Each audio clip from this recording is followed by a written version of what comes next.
सभी पत्रकार छायाकार मित्रों का आज इस प्रेस वार्ता में मैं स्वागत करता हूं। हम सब के लिए ये बहुत ही गौरव का भी दिन है।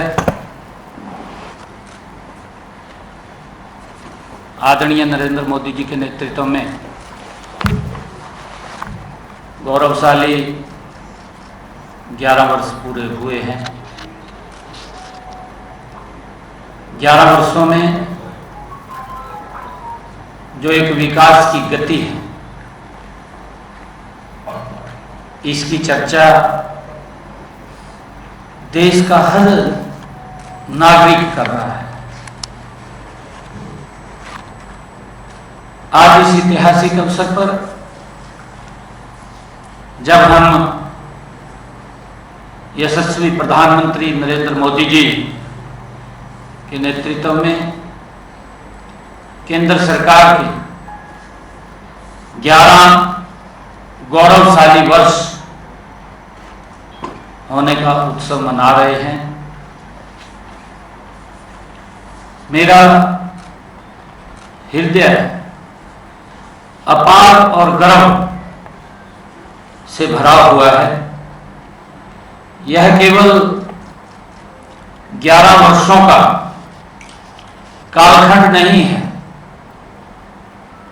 बल्कि यह भारत के नवनिर्माण, आत्मविश्वास और वैश्विक पटल पर एक सशक्त राष्ट्र के रूप में पुनर्स्थापना का एक स्वर्णिम ये गाथा भी है, जिसको देश का हर नागरिक आज इसकी चर्चा कर रहा है।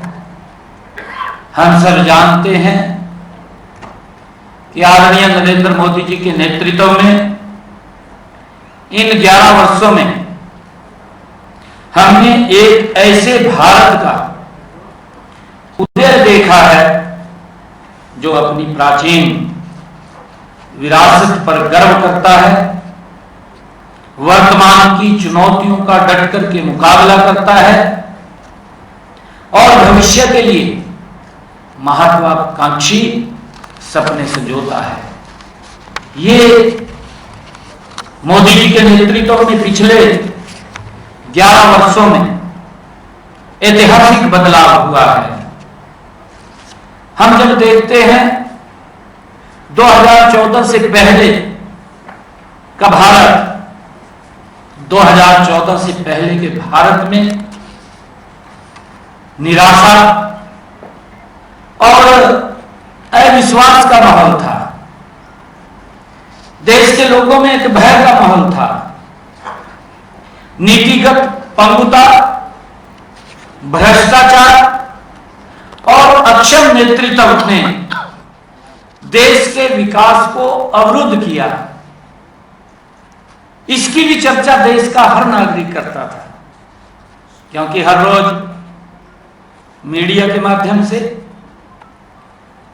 प्रिंट मीडिया के माध्यम से, इलेक्ट्रॉनिक मीडिया के माध्यम से देश के लोगों को 2014 से पहले देखने और सुनने को मिलता था कि आज देश में इतने बड़े घोटाले हो गए हैं, आज यहां पर घोटाला हो गया है। परंतु आज देश के अंदर एक विकास की गति पिछले 11 वर्षों में बनी हुई है।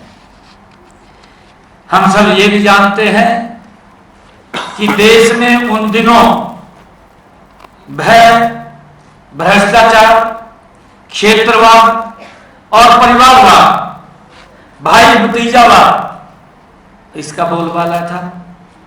ये देश का हर नागरिक जानता है। निष्पक्ष शासन का पूरी तरह अभाव था, इस बारे में भी हम सब जानते हैं।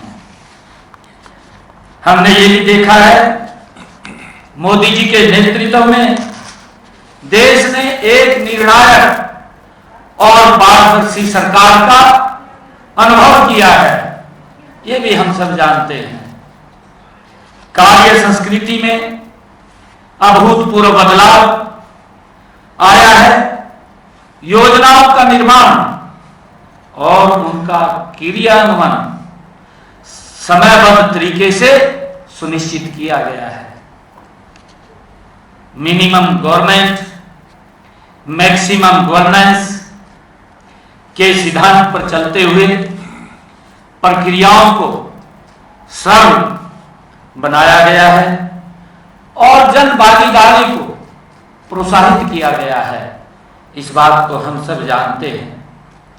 देश के यशस्वी प्रधानमंत्री नरेंद्र मोदी जी के नेतृत्व में आज हमारा देश अपनी उन्नत प्रौद्योगिकी के बल पर न केवल मिसाइलें बना रहा है,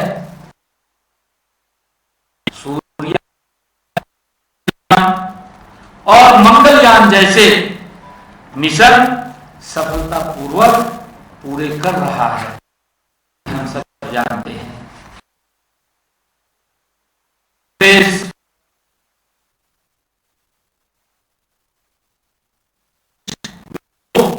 भारतीय सैटेलाइट को सफलतापूर्वक जोड़कर इतिहास रचा है। इसको पूरी दुनिया जानती है। इस उपलब्धि के साथ अमेरिका, रूस और चीन के बाद ऐसा करने वाला भारत दुनिया का चौथा देश बना है। इससे हम सभी भारतवासी गौरवान्वित महसूस कर रहे हैं।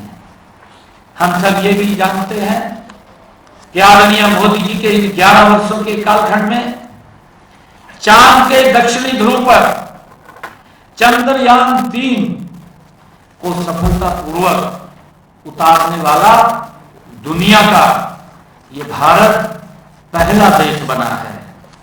हमारा यान आदित्य L1 सूर्य की कक्षा में स्थापित होकर सूर्य का अध्ययन कर रहा है। उपलब्धि नरेंद्र मोदी जी की जब हम वर्ष 2014 में माननीय होकर सूर्य का अध्ययन कर रहा है, इसको भी एक बड़ी उपलब्धि इन 11 वर्षों में नरेंद्र मोदी जी के नेतृत्व में व्यवस्था पूरी दुनिया में ये 11वें स्थान के ऊपर थी और किस प्रकार से हिचकोले ले रही थी, इसको पूरा देश का हर नागरिक जानता है। लोगों के अंदर इसका भी भय था, क्या होने वाला है, क्या नहीं होने वाला है। परंतु ऐसे समय में देश के लोगों ने एक निर्णय नरेंद्र मोदी जी को प्रधान सेवक के रूप में जिम्मेवारी दी और मुझे खुशी है कि इन 11 वर्षों में नरेंद्र मोदी जी के नेतृत्व में जो भारत 11वें स्थान पर था और हमारी आर्थिक स्थिति वो हिचकोले ले रही,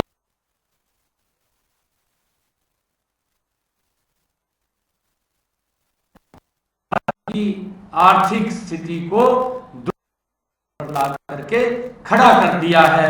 ये भी हम सब के लिए बड़ी गर्व की बात है। आज माननीय प्रधानमंत्री जी के कुशल नेतृत्व और दूरदर्शी नीतियों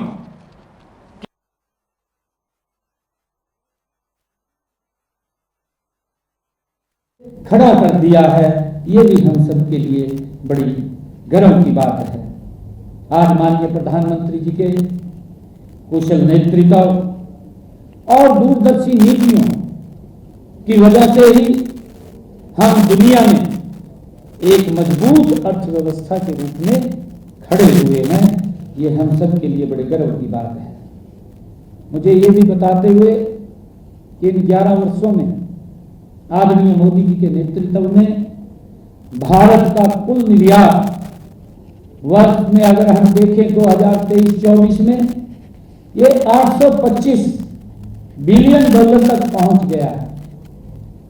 इंजीनियरिंग निर्यात अगर हम देखें देश के अंदर 2014-15 में ये 73 बिलियन था, $73 बिलियन था, जो आज अगर हम देखते हैं कि वर्ष 2024-25 में बढ़ करके $117 बिलियन हो गया है। इस गति से ये निर्यात आदरणीय मोदी जी के नेतृत्व में बढ़ा है। अगर हम भारत रक्षा निर्यात की बात करें 2014 से ये 34 गुना ज्यादा हमारा रक्षा निर्यात वो बढ़ा है। रक्षा निर्यात 2023-24-25 में ये बढ़ करके 23,622 करोड़ रुपया हो गया है, जबकि अगर हम देखें 2014-16 के अंदर अगर हम ये ध्यान करें तो ये मात्र 1,521 करोड़ रुपए था, जो बढ़ करके 23,622 करोड़ रुपए हो गया है। ये देश के लिए एक गर्व की बात है। आदरणीय मोदी जी के नेतृत्व में हम सब जानते हैं कि देश किस मजबूती से आगे बढ़ रहा है।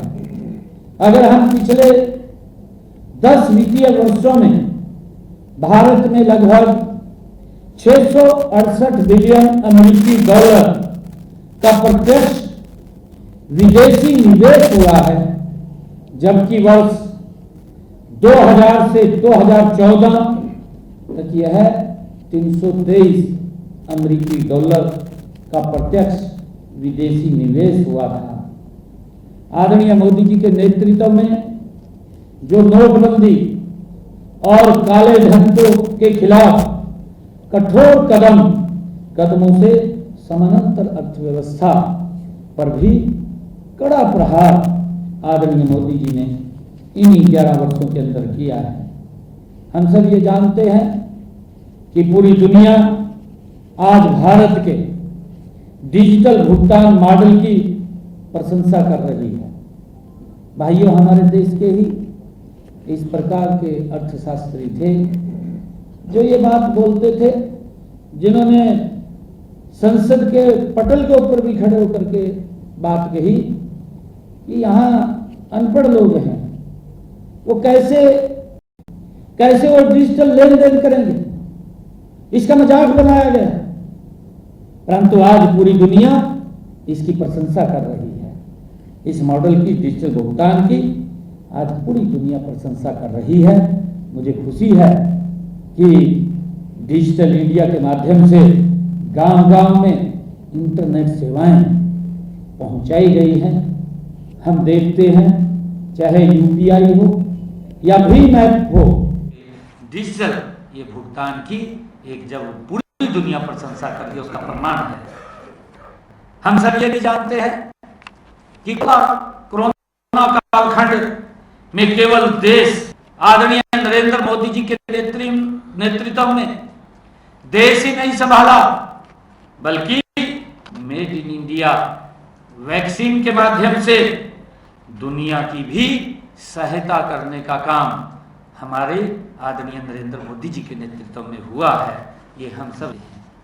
और मुझे ये कहते हुए, बताते हुए कि इससे पहले माननीय प्रधानमंत्री जी ने देश हित में कई ऐतिहासिक निर्णय लिए हैं। हम सब जानते हैं कि जो देश के लिए एक नासूर बनी हुई थी, एक बड़ी समस्या थी, जिसके कारण से देश आतंकवाद की आग में जूझता रहता था और वहां के लोगों को वो पूरी सुविधाएं नहीं मिल पाती थी और देश पूर्ण रूप से भारत के साथ जुड़ा हुआ नहीं था। परंतु आदरणीय नरेंद्र मोदी जी के कड़े इस फैसले से धारा 370, 35A को हटाकर जम्मू कश्मीर से लेकर कन्याकुमारी तक अखंड भारत का राष्ट्रीय सपना साकार करने का काम इन 11 वर्षों में आदरणीय नरेंद्र मोदी जी ने किया है।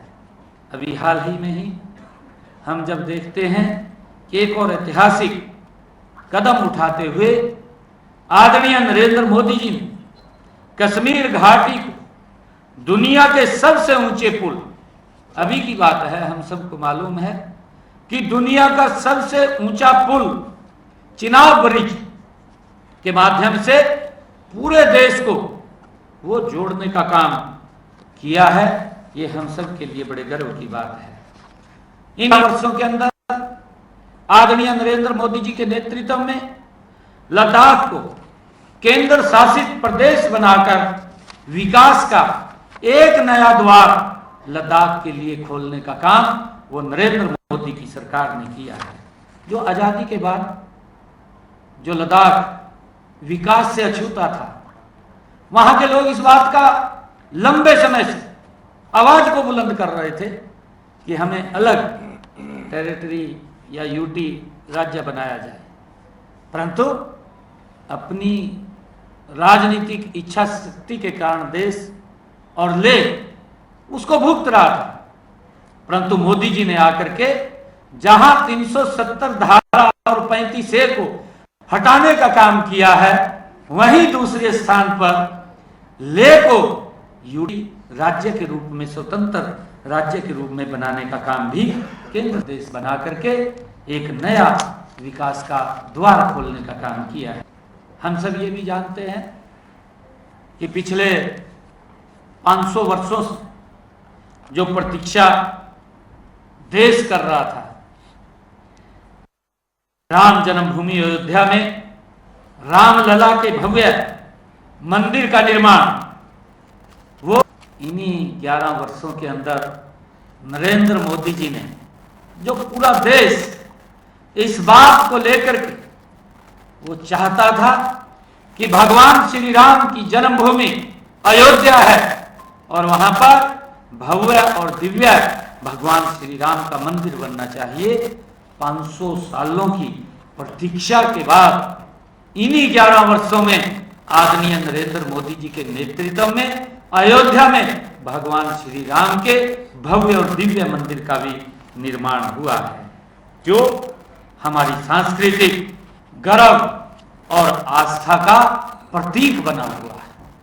हम सब ये भी जानते हैं कि काशी विश्वनाथ और महाकाल लोक का पुनर्विकास हमारी सांस्कृतिक चेतना का ये को जागृत करता है। ये भी हम सब जानते हैं। ये इन्हीं 11 वर्षों में नरेंद्र मोदी जी के नेतृत्व में हुआ है।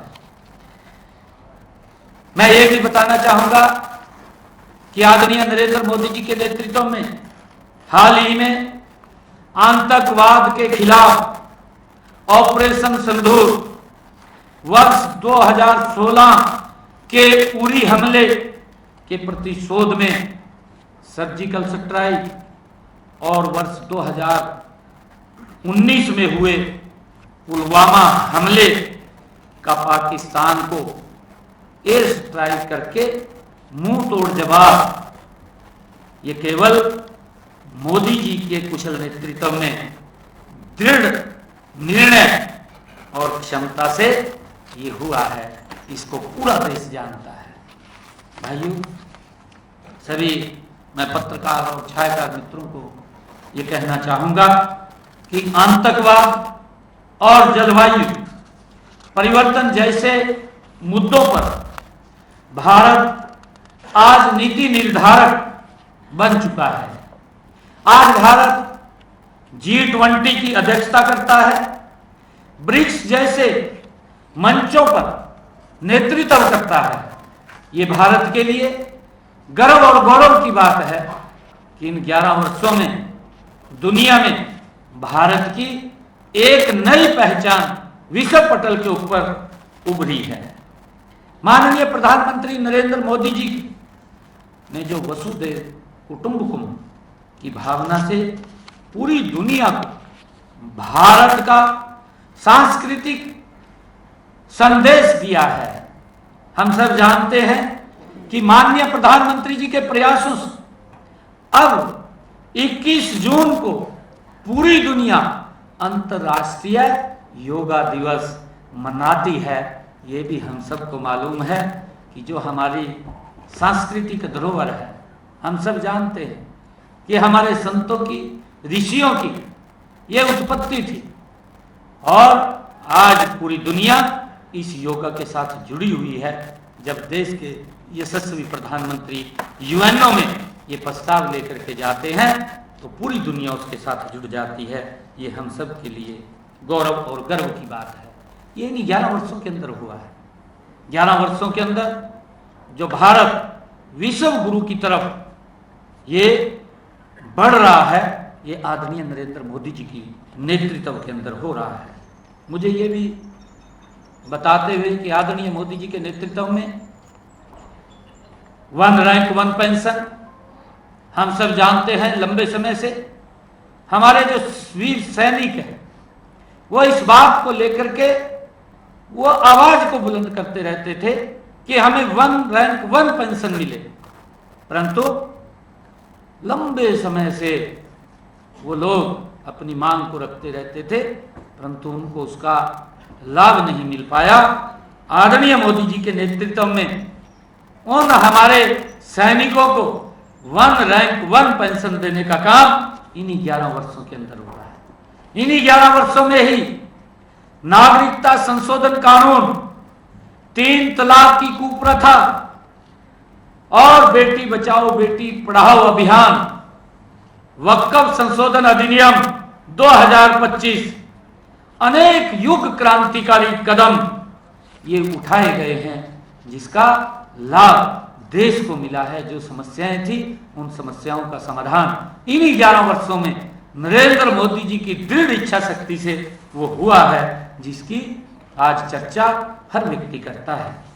माननीय प्रधानमंत्री नरेंद्र मोदी जी की दूरदर्शी नेतृत्व, उनकी अदम्य इच्छा शक्ति और जो उन्होंने एक मंत्र दिया है, सबका साथ, सबका विकास, सबका विश्वास और सबका प्रयास के मूल मंत्र ने देश को एक नई दिशा और एक नई ऊर्जा प्रदान की है।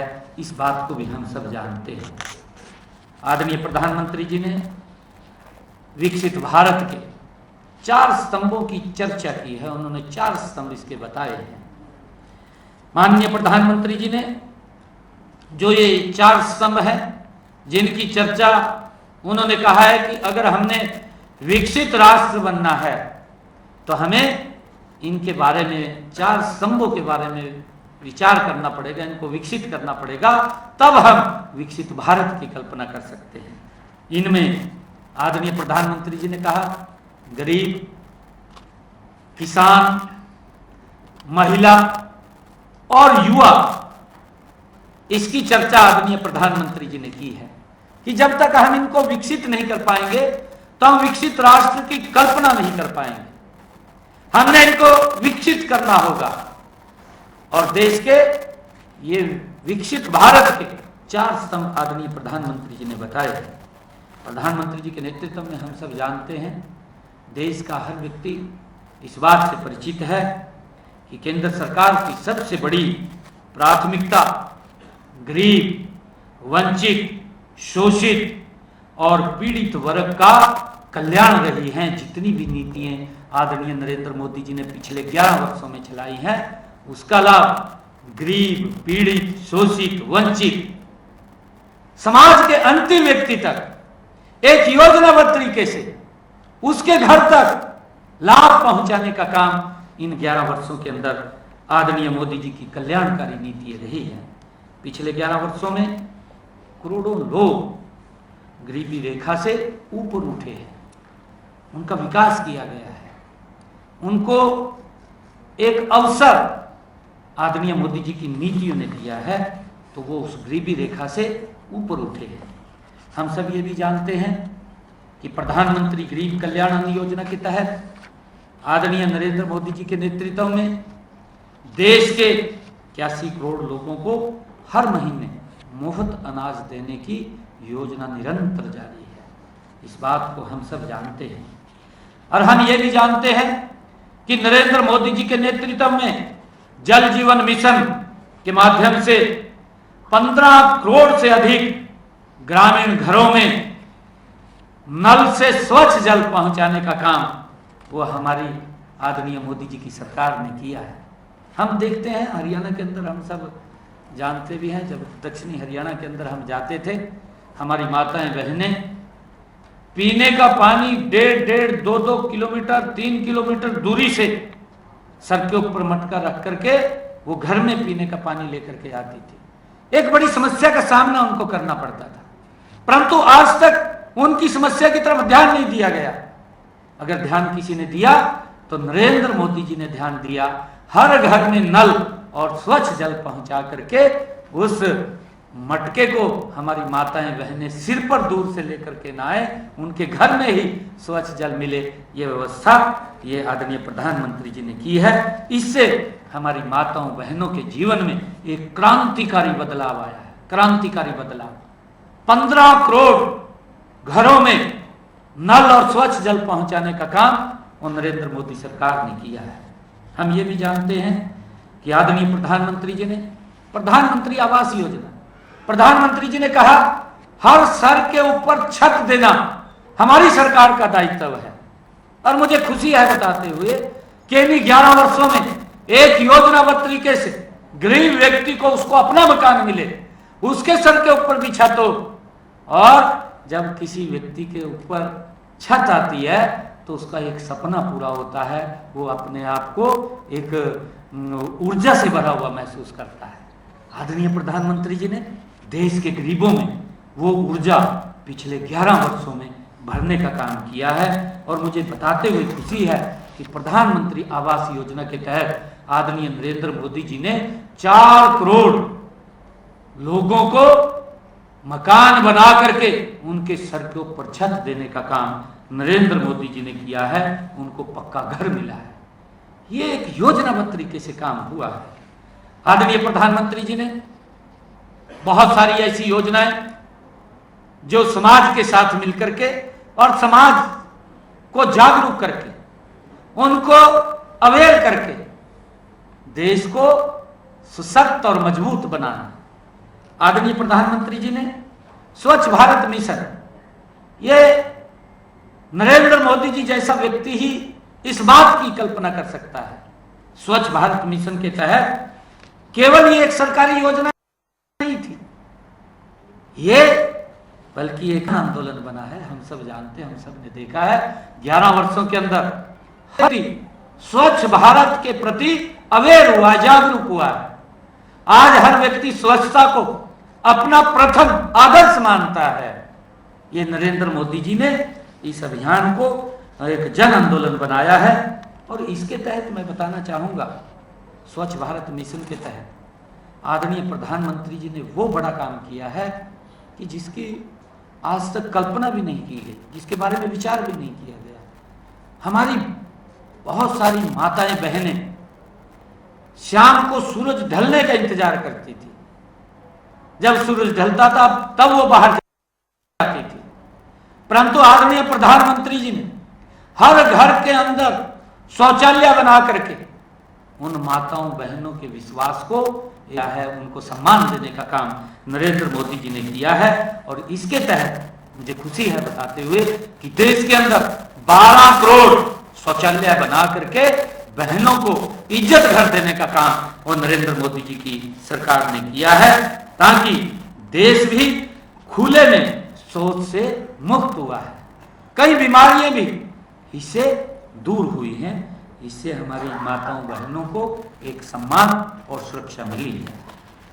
हम सब ये जानते हैं कि जब कोरोना का कालखंड आता है, उस समय के अंदर जो हमारे रेडी फड़ी वाले हैं, उनके कारोबार बंद हो गए थे, क्योंकि देश के अंदर ऐसे एक व्यक्तित्व नरेंद्र मोदी जी के नेतृत्व में प्रधान सेवक के रूप में सेवा कर रहा था, जिसने ये चिंता की कि रेडी फड़ी वाले का कारोबार बंद ना हो, उसको मजबूती से, क्योंकि कारोबार रुके हैं, उसका सारा का सारा सिस्टम गड़बड़ाया है, वो गड़बड़ाए ना, उसको मजबूती से संबल देने का काम नरेंद्र मोदी जी ने किया है। मुझे खुशी है बताते हुए कि आदरणीय मोदी जी ने इन्हीं 11 वर्षों के अंदर, जब कोरोना का कालखंड आता है, पीएम स्वनिधि योजना के तहत 68 लाख रेडी फड़ी वालों को आर्थिक बल देने का काम नरेंद्र मोदी की सरकार ने किया है।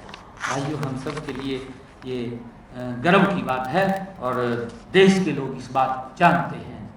और मुझे ये भी खुशी है, चाहे स्टैंड अप योजना हो, आदरणीय नरेंद्र मोदी जी के नेतृत्व में स्टैंड अप योजना के तहत हमारे अनुसूचित जाति और अनुसूचित जनजाति के 2,74,000 लाभार्थियों को 14,700 करोड़ रुपए के से भी ज्यादा के लोन दे करके उनको पैरों पे खड़ा करने का काम नरेंद्र मोदी की सरकार ने ये पिछले 11 वर्षों में किया है। यह योजना उद्यमिता के अवसर उपलब्ध करवाकर कमजोर वर्गों को सशक्त करने का काम ये नरेंद्र मोदी जी की इस नीति ने किया है। इसका लाभ देश के हमारे युवा ने उठाया है स्टैंड अप योजना के माध्यम से। मुझे ये भी खुशी है कि आदरणीय मोदी जी के नेतृत्व में इस भारत में युवा भारत के सपनों को पंख देने का और आत्मनिर्भरता के अवसर पैदा करने के लिए आदरणीय प्रधानमंत्री मोदी जी ने 34 लाख करोड़ रुपए के ऋण स्वीकृत किए हैं। उनको मजबूती से आगे बढ़ाने का काम नरेंद्र मोदी जी ने किया है। हमें ये भी गर्व की बात है हम सब के लिए कि इन 11 वर्षों में नरेंद्र मोदी जी के नेतृत्व में 2014 से पहले हम देखते थे इस प्रकार की देश के अंदर स्थिति थी। ये लंबे समय से स्थिति बनी हुई थी। ये लंबे समय से देश 55 साल तो एक ही दल का, एक ही परिवार का शासन रहा है।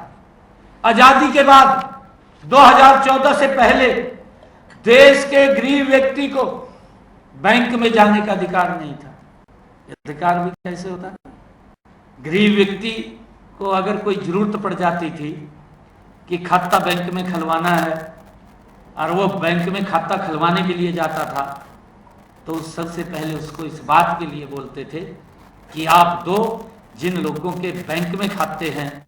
अधिकार भी कैसे होता? गरीब व्यक्ति तो अगर कोई जरूरत पड़ जाती थी कि खाता बैंक में खुलवाना है और वो बैंक में खाता खुलवाने के लिए जाता था, तो सबसे पहले उसको इस बात के लिए बोलते थे कि आप दो जिन लोगों के बैंक में खाते हैं उनके सिग्नेचर करवा करके लेकर के आओ, तब आपका खाता खुलेगा। और जब ये पता चल जाता था किसी व्यक्ति को कि ये गरीब व्यक्ति है, उसको मना भी कर देते थे कि भाई आपके हम सहन नहीं करते। कितना अपमान गरीब व्यक्ति को आजादी के बाद सहन करना पड़ता था। आदरणीय नरेंद्र मोदी जी ने इन 11 वर्षों में उस गरीब व्यक्ति को वो सर ऊंचा करके जी सके, वो अपमान न सहन करना उसको पड़े। आदरणीय मोदी जी ने जो प्रधानमंत्री जन धन योजना वो लेकर के आए और जीरो बैलेंस के ऊपर देश में 55 करोड़ से ज्यादा लोगों के बैंक खाते खोलने का काम नरेंद्र मोदी जी ने किया है।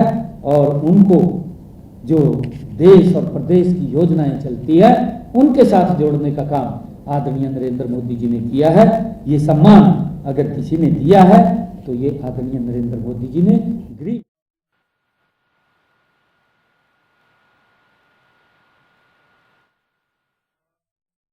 भारत मजबूत और सशक्त हुआ है।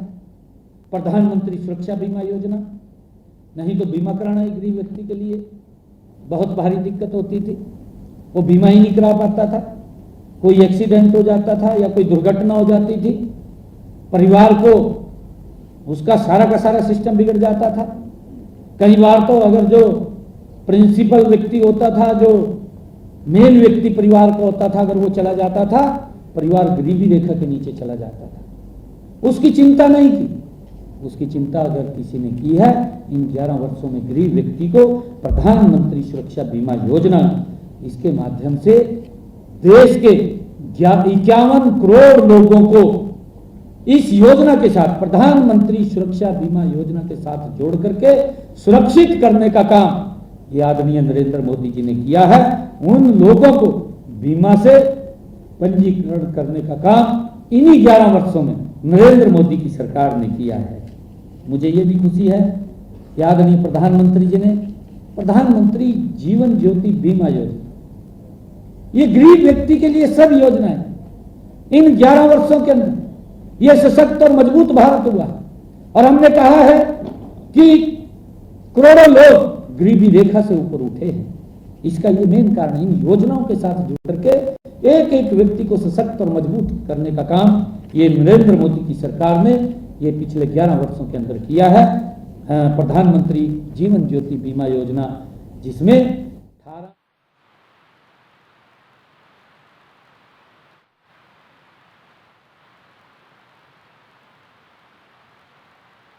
ये आदरणीय नरेंद्र मोदी की सरकार ने ये किया है।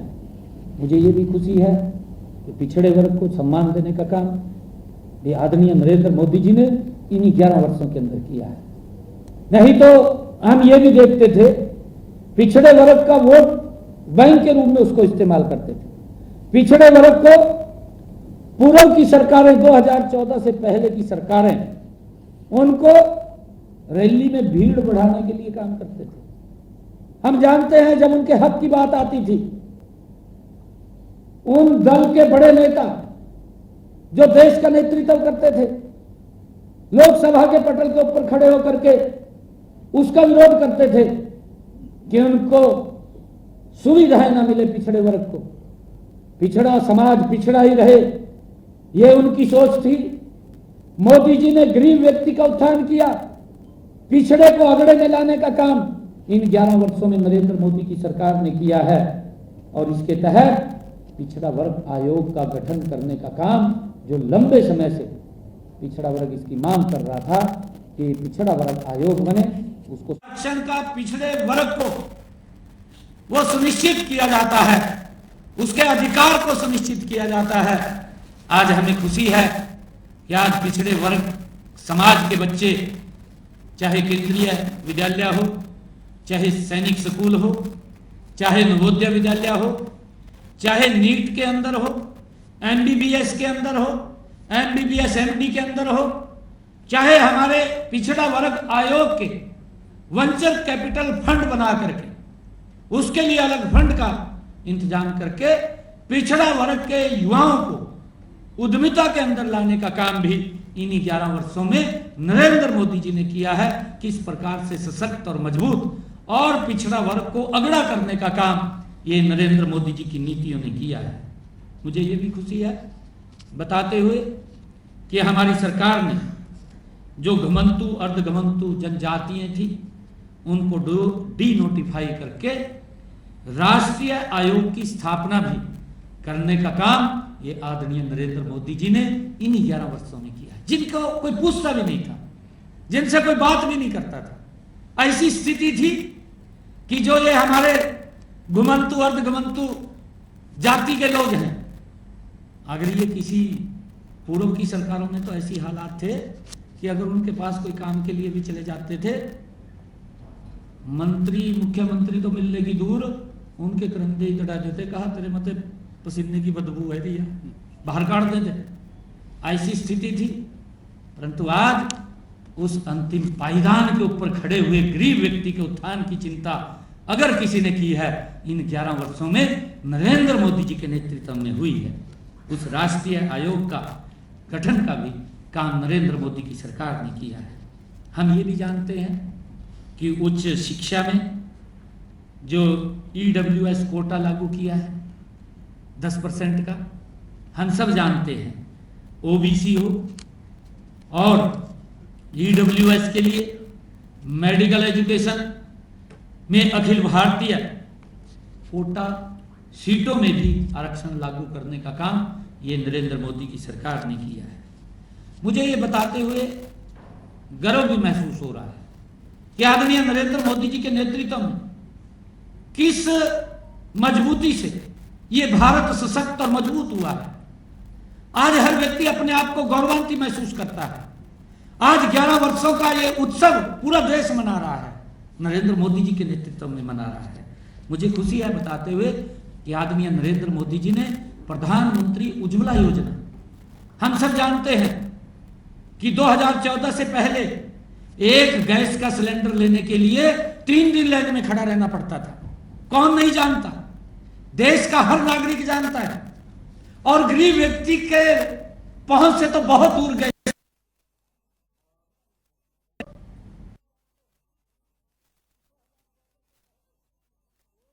के अंदर फोटो खिंचवा लेता था कि वही गैस के सिलेंडर की फोटो है, परंतु उसकी सुविधा ये पूरी कि किस प्रकार से देश का पूर्व की सरकारों में शोषण हुआ, किस प्रकार से गरीब व्यक्ति का शोषण हुआ है, उनको आगे बढ़ाने की चिंता नहीं की गई, वोट बैंक के रूप में इस्तेमाल किया गया। मोदी जी के नेतृत्व में उन माताओं बहनों की चिंता की गई जिनके घर में आज तक गैस का सिलेंडर नहीं पहुंचा था, गैस का कनेक्शन नहीं पहुंचा था। नरेंद्र मोदी जी के नेतृत्व के अंदर 10 करोड़ 33 लाख गरीब परिवारों को मुफ्त में गैस कनेक्शन दिए गए। उस माता बहन की चिंता की गई, खाना बना करके देती थी, उसके फेफड़े खराब हो जाते थे, वो जल्दी बीमार हो जाती थी, परंतु ये चिंता अगर कोई करने वाला आया है, आजादी के बाद नरेंद्र मोदी आया है और उसने उन माताओं बहनों की गरीब परिवार की चिंता की है। 10 करोड़ 33 लाख बहनों की रसोई में गैस का कनेक्शन पहुंचाने का काम किया है। मुझे ये भी बताते हुए, हम सब जानते हैं 2014 से पहले हमारे जागरूक पत्रकार बैठे हैं, आपसे ही हमें पता लगता था, आप ही जब कोई हेडलाइन लिखते थे उससे ही पता लगता था कि पैसे के अभाव के कारण मां ने अपने बेटे को हॉस्पिटल में छोड़ करके चली गई। इस प्रकार की हेडलाइनें ये 2014 से पहले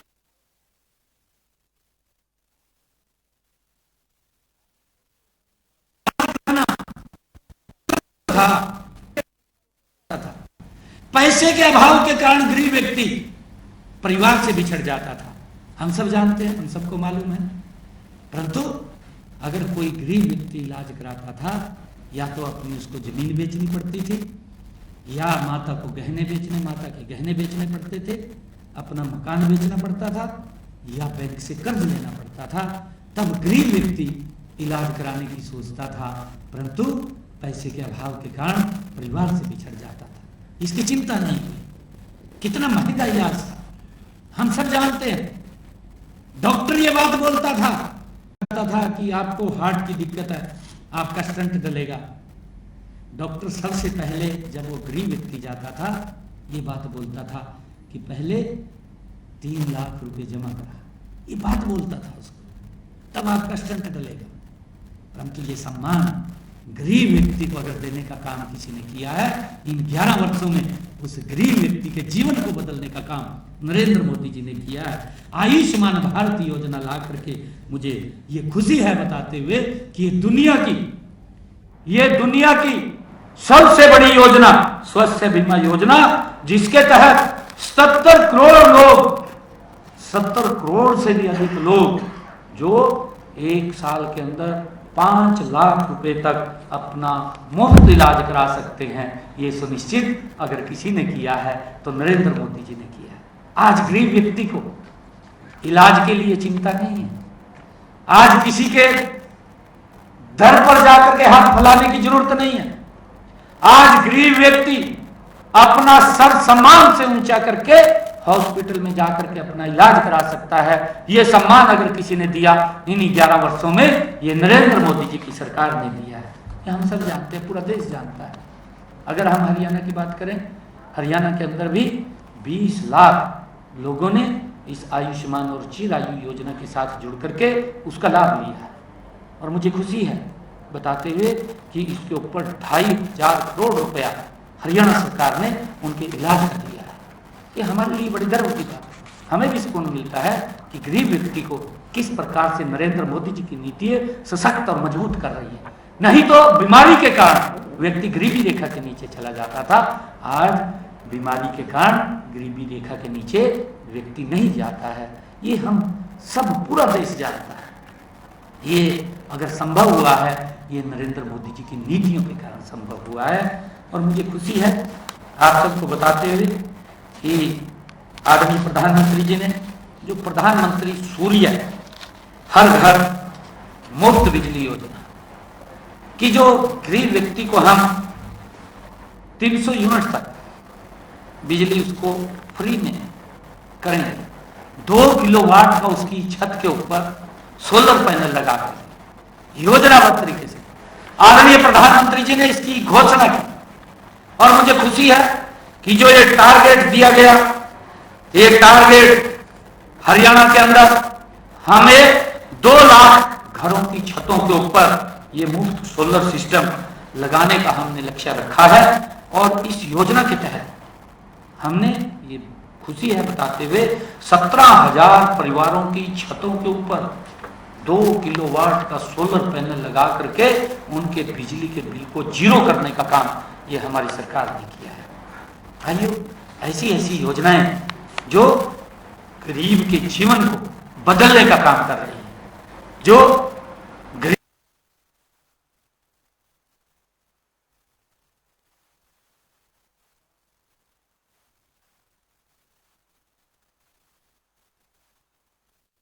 योजनाएं जो गरीब के जीवन को बदलने का काम कर रही है, जो गरीब को एक संबल सशक्त करने का काम ये योजनाएं कर रही है। मुझे ये भी खुशी है मित्रों के बीच में मैं आज बैठा हूं कि आंकड़े केवल संख्याएं नहीं है जिसकी मैं बात कर रहा हूं। ये संख्याएं नहीं है, ये धरातल पर उतरे, गरीब व्यक्ति तक पहुंची है, योजनाबद्ध तरीके से पहुंचा है, बल्कि करोड़ों भारतीयों के जीवन में आए सकारात्मक बदलाव की कहानी है जो मैं आपके बीच में बता रहा हूं। और ये भी 11 वर्षों के अंदर हुआ है। हमारे जो विपक्षी दल है, विपक्षी दलों को तो मजाक लगता है, विपक्षी दल अपने समय के अंदर नहीं कर पाए, कोई उनको समय कम नहीं दिया गया। ये लोकतंत्र की व्यवस्था है और इस लोकतंत्र के अंदर देश प्रदेश के लोग व्यक्ति का चुनाव 5 वर्ष के लिए करते हैं। 5 वर्ष में अपना बेस्ट देना होता है। ये 55 साल में अपना बेस्ट नहीं दे पाए तो देश के लोगों ने कांग्रेस को बाहर करने का काम किया है। ये 11 वर्ष की ये आंकड़ों की संख्याएं नहीं है जिसकी मैंने चर्चा की है, बल्कि ये करोड़ों भारतीयों के जीवन में आए सकारात्मक बदलाव की कहानी है जो मैं आज आप लोगों के बीच में शेयर कर रहा हूं। यह मोदी जी के उस संवेदना को दर्शाता है, आदरणीय प्रधानमंत्री जी की उस संवेदना को दर्शाता है जो वे गरीब के प्रति रखते हैं। उनके मन में पीड़ा है, आदरणीय मोदी जी के मन में पीड़ा है कि हम कैसे गरीब व्यक्ति का उत्थान और उसको सशक्त और मजबूत कर सकें। आदरणीय पंडित दीनदयाल जी उपाध्याय जी ने ये एक विचार दिया था कि लाइन में खड़े अंतिम व्यक्ति का उदय हो, और नरेंद्र मोदी जी के नेतृत्व में उस सपने को साकार करने का काम गति से किया जा रहा है। ये हम सब के लिए बड़े गर्व और गौरव की बात है। ये 11 वर्ष ये सशक्त भारत हुआ है। अगर हम इन्हीं 11 वर्षों में किसान कल्याण की बात करें, किसान कल्याण के अंदर अन्नदाता की आय को बढ़ाना, आप सब जानते हैं किस प्रकार का दुष्प्रचार किया गया, किस प्रकार से हमारे भोले भाले किसानों को उनको गुमराह करने की कोशिश की गई। हमारे किसान समझते हैं मोदी जी के नेतृत्व में ही किसान संपन्न और खुशहाल हो सकता है। 55 वर्षों तक कांग्रेस ने भाइयों उनके उत्थान के लिए कोई ऐसी योजना नहीं चलाई जिससे कि मेरा किसान सशक्त और मजबूत हो। इस प्रकार का तो दुष्प्रचार करते रहे हैं हमारे विपक्षी साथी, ये दुष्प्रचार करते रहे हैं जब मोदी जी 2014 में प्रधान सेवक के रूप में बने कि किसान की हालत खराब। भाई ये हालत किसने खराब की? 11 वर्षों में तो किसान सशक्त और संपन्न हुआ है, खुशहाल हुआ है। अभी किस प्रकार का दुष्प्रचार किया गया कि मोदी एमएसपी को बंद कर देगा। मैं आंकड़ों के साथ बताना चाहता हूं, उन लोगों को बताना चाहता हूं जो किसान के नाम के ऊपर राजनीति करते थे और किसान का वोट लेकर के उसका शोषण करते रहे, एक भी वर्ग नहीं छोड़ा। अरे किसी के ऊपर तो दया कर लेते, एक भी वर्ग के ऊपर दया नहीं की। दया अगर की, अपने परिवार के ऊपर दया की, देश के ऊपर कोई दया नहीं की। ये हालात कांग्रेस के रहे हैं।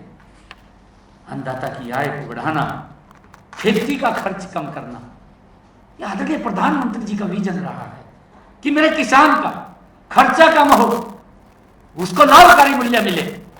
इस सोच को लेकर के एक एक योजना आदरणीय प्रधानमंत्री जी ने किसान के साथ जोड़ी है, जोड़ करके लाभ पहुंचाया है। खाली योजना नहीं बनी है, बीज से बाजार तक आधुनिक सुविधाएं देना, ये मोदी सरकार की प्राथमिकता रही है। मोदी जी ने बीज से बाजार तक किसान को योजनाबद्ध तरीके से लाभ पहुंचाया है। हम सब जानते हैं,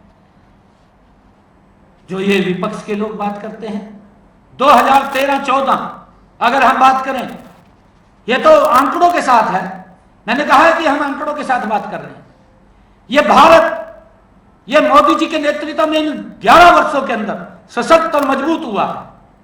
ये तो खाली गाल बजा देते हैं, ट्वीट कर देते हैं और घर के अंदर बैठ जाते हैं जाकर के। ऐसा नहीं है। ये 11 वर्षों की कहानी, आंकड़े हैं। ये कोई गरीब व्यक्ति के जीवन में, किसान के जीवन में एक बड़ा बदलाव लाने का काम ये नरेंद्र मोदी की सरकार ने इन 11 वर्षों के अंदर किया है। मैं अगर उनकी बात करूं, 2013-14 में देश के अंदर कृषि का जो बजट था वो मात्र 27,663 करोड़ रुपए था। ये तो आंकड़ों के साथ है। उनको बताना भी चाहिए कि आप 55 साल तक एक क्षेत्र आपने शासन किया है। 55 सालों में क्या मेरे किसान के जीवन में बदलाव लाने के लिए ये 27,663 करोड़ रुपए काफी थे? यह बताने का काम करें।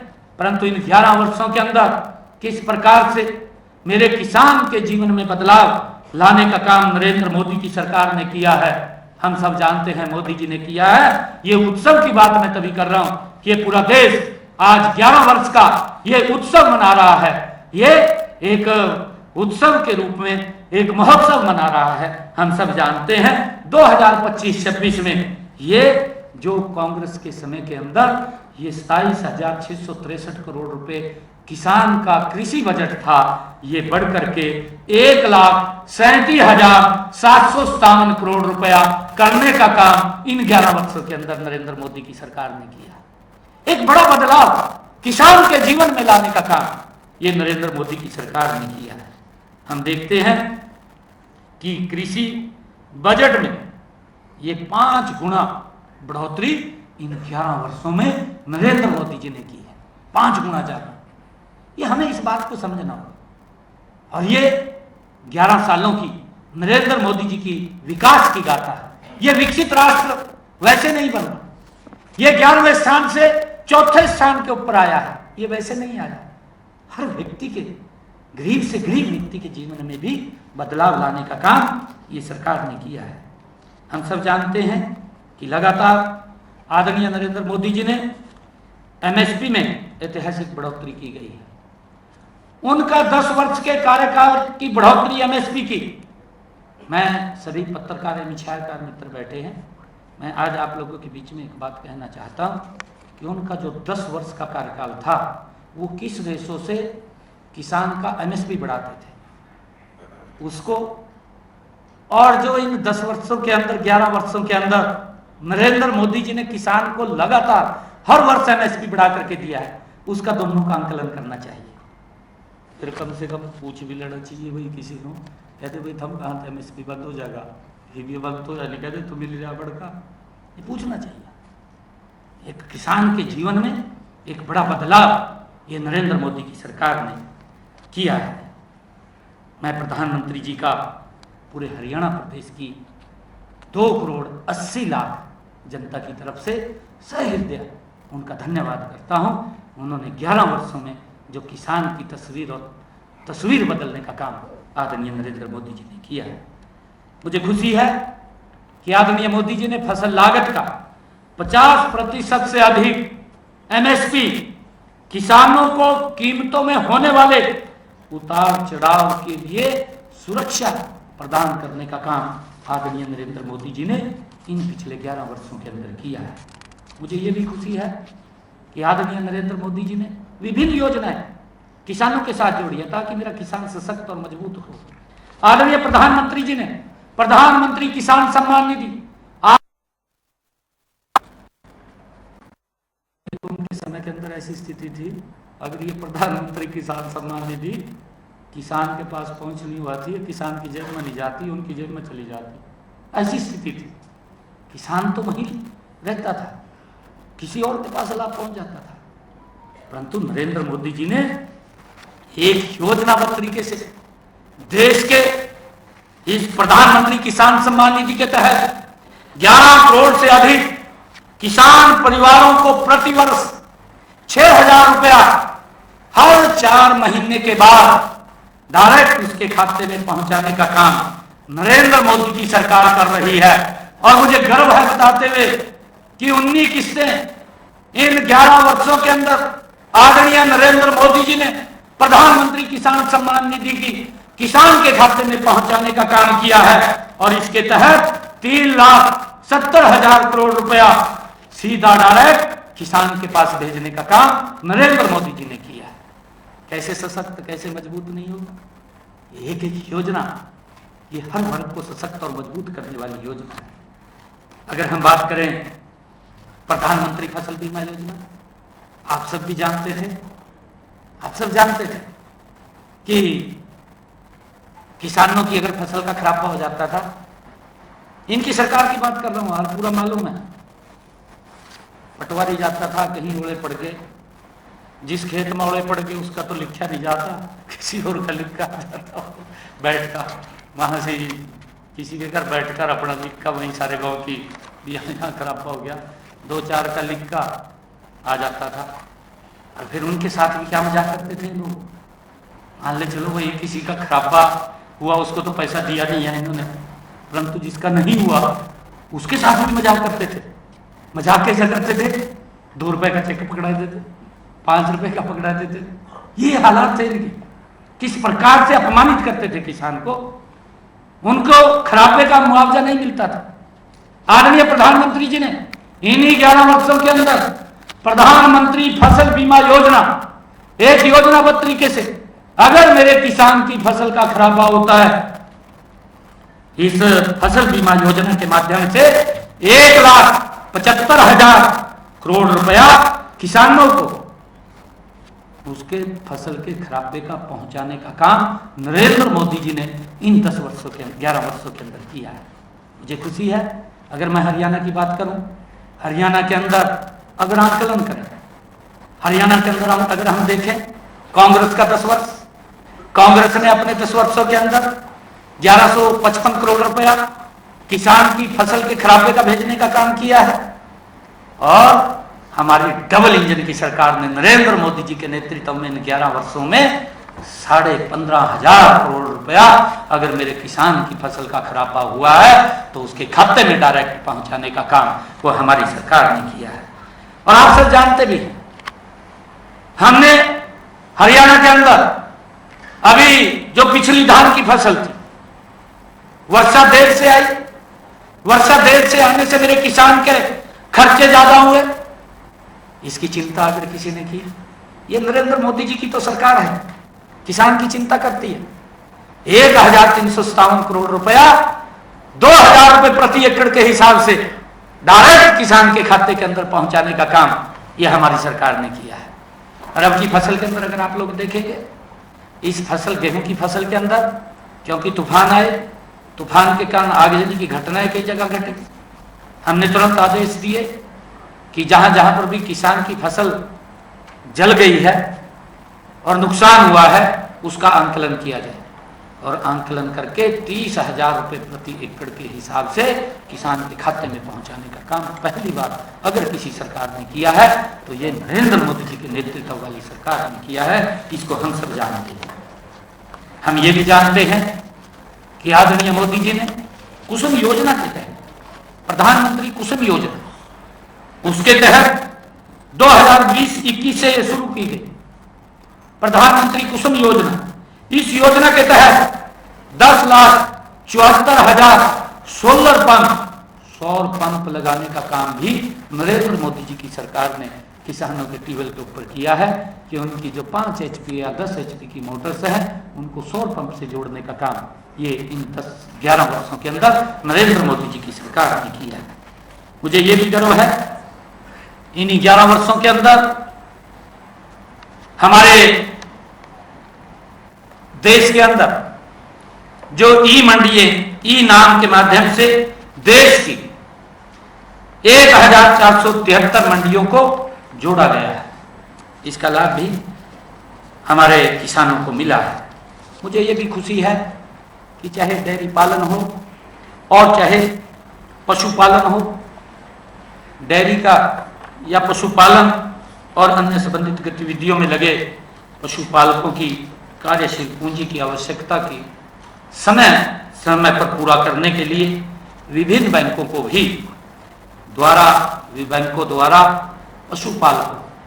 पशुपालकों को पशु किसान क्रेडिट कार्ड ये प्रदान करने का प्रावधान भी ये पहली बार किसी सरकार ने किया है। इससे हमारा किसान सशक्त और मजबूत हुआ है और इसके तहत किसानों को 1 लाख रुपए के ऋण की सुविधा भी वो प्रदान की गई है।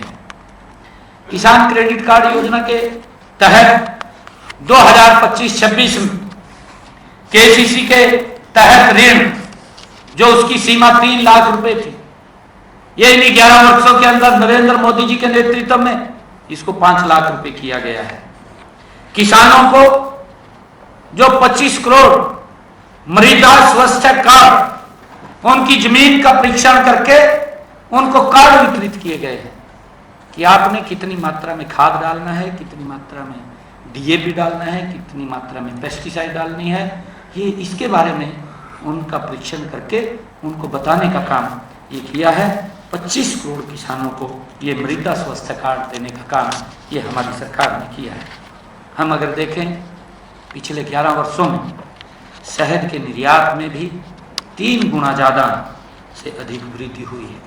हमारे जो शहद के हमारा जो किसान के साथ जुड़ा हुआ है उनको भी हमने सशक्त और मजबूत किया है ताकि वो भी सशक्त और मजबूत हों। उसको लेकर के भी हमने इसकी 3 गुना ज़्यादा बढ़ोतरी की है। मत्स्य पालन को भी हमने बढ़ावा दिया है। अलग अलग विभाग का मत्स्य पालन के अलग विभाग का भी गठन हमने किया है। देश में मत्स्य रिकॉर्ड 184 लाख टन ये इसका उत्पादन किया है, हमारे किसानों ने किया है। इस योजना के साथ मत्स्य पालन के साथ जोड़ करके उनको सशक्त और मजबूत करने का काम किया है। दुग्ध उत्पादन में अगर हम देखें 64% की रिकॉर्ड बढ़ोतरी, 64%। हम सब जानते हैं किस गति से देश बदला, किस गति से व्यक्ति का परिवार बदला है, किस गति से व्यक्ति का वातावरण बदला है। दुग्ध उत्पादन के अंदर भी 64% की रिकॉर्ड बढ़ोतरी ये हुई है। 14.6 करोड़ टन से बढ़कर ये 23.9 करोड़ टन पहुंच गया है। इसका भी लाभ हमारे किसानों को भी, जो गैर भूमि व्यक्ति है उसको भी इस योजना के साथ जोड़ करके उनको लाभ देने का काम ये हमारी सरकार ने, आदरणीय मोदी जी ने पिछले 11 वर्षों में किया है। ऑपरेशनल हम देखते हैं कि ऑपरेशनल जो मेगा फूड है, मेगा फूड पार्कों में ऐतिहासिक वृद्धि हुई है। क्योंकि देश को अगर हम बारीक से बारीक स्थान की तरफ भी देखें, हर दिशा के अंदर भारत बदला है, मजबूती से बदला है। अगर हम ऑपरेशनल मेगा फूड पार्कों को उनको देखें तो उसमें भी ऐतिहासिक वृद्धि हुई है। वर्ष 2014 से पहले 3 मेगा फूड पार्क थे और इन 11 वर्षों के अंदर 24 इनकी संख्या हो गई है। कितनी गति से ये भारत बदला है। हम देखते हैं खाद्य प्रसंस्करण क्षमता में भी 20 गुना की बढ़ोतरी हुई है, 20 गुना की बढ़ोतरी। ये जो बात करते हैं कि एमएसपी बंद हो जाएगा, किस प्रकार से गुमराह करते थे। इनके समय के अंदर कितनी किसान पैदावार करता था मैं बताना चाहता हूं। 2013-14 में हमारे देश का किसान 12 लाख मीट्रिक टन वो उत्पादन करता था। आप सब जानते तो रिकॉर्ड के ऊपर बात है। और उसके कृषि बजट की भी मैंने बात की है, कितना बजट एलोकेट ये करते थे। मोदी जी ने कितना बड़ा बजट, 5 गुना ज्यादा बढ़ोतरी की है, ये हम सबको मालूम है, 11 वर्षों में हुई है।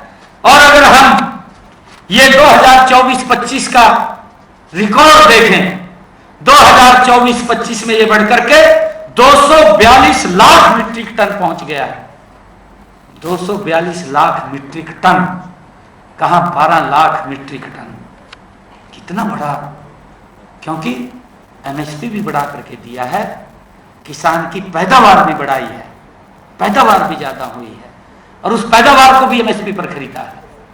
दोनों तरफ से, वर्टिकल भी हॉरिजॉन्टल भी, किसान को मजबूत और सशक्त करने का काम आदरणीय नरेंद्र मोदी जी ने इन 11 वर्षों के अंदर वो किया है। ये हम सब के लिए बड़े गौरव और गर्व की बात है, तभी हम ये 11 वर्षों का उत्सव मना रहे हैं। मुझे ये भी खुशी है कि नारी को सशक्त और मजबूत करने के लिए आदरणीय प्रधानमंत्री जी ने जो काम किए हैं, मोदी सरकार ने नारी शक्ति को राष्ट्र शक्ति बनाने का संकल्प लिया है। आप सब 2014 से पहले की स्थिति आप अगर ध्यान करेंगे, 2014 के इन 11 वर्षों की स्थिति का आंकलन करेंगे, एक जमीन आसमान का अंतर आप लोगों को नजर आएगा। और मैं आप लोगों से ये चाहूंगा कि आप जरूर उस आंकलन को दिखाना चाहिए, उस आंकलन के बारे में बताना चाहिए, क्योंकि जब तक हम इसका अंतर नहीं बताएंगे तो देश के लोगों को ये पता लगना चाहिए।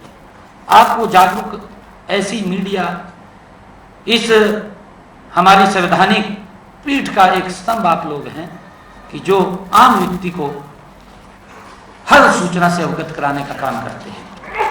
शहरी महिलाओं से लेकर गांव में रहने वाली महिला हो, कारोबार रोजगार में व्यस्त महिलाएं हों, या घर के काम में व्यस्त रहने वाली महिलाएं हों, उनके जीवन को आसान बनाने के लिए पिछले 11 वर्षों में मोदी सरकार ने अनेक मजबूत कदम उठाए हैं, हम सब जानते हैं। सबसे पहले तो अगर हम देखें, असंतुलित लिंगानुपात एक बड़ी समस्या थी, इसकी तरफ ध्यान नहीं था। अगर ध्यान किसी ने दिया, आदरणीय नरेंद्र मोदी जी ने दिया। ये 22 जनवरी 2015 पानीपत की वो ऐतिहासिक भूमि, जिस भूमि के ऊपर आकर के आदरणीय नरेंद्र मोदी जी ने बेटी बचाओ बेटी पढ़ाओ कार्यक्रम की शुरुआत की, और इस अभियान में न केवल लिंगानुपात में सुधार किया, बल्कि बेटियों की शिक्षा और सशक्तिकरण को भी बढ़ावा देने का काम इस अभियान ने किया है। मुझे खुशी है कि भारत में पहली बार, भारत के अंदर पहली बार 2024 में लिंगानुपात सुधर करके 1000 बेटों के प्रति 1020 हमारी बेटियों ने जन्म लिया है, जो कि अगर हम देखें 2014 में ये 918 था। कितना संतुलन था। इसको कुप्रथा को समाप्त करने का काम और आदरणीय प्रधानमंत्री जी के इस आह्वान से, बेटी बचाओ बेटी पढ़ाओ अभियान से लाखों बेटियों को जीवन मिला है, लाखों बेटियों को जीवन मिला है। आदरणीय प्रधानमंत्री जी ने बेटी बचाओ बेटी पढ़ाओ ही नहीं कहा, उसके साथ साथ आदरणीय प्रधानमंत्री जी ने बेटियों को आत्मनिर्भर और सशक्त करने के विभिन्न कदम उठाए।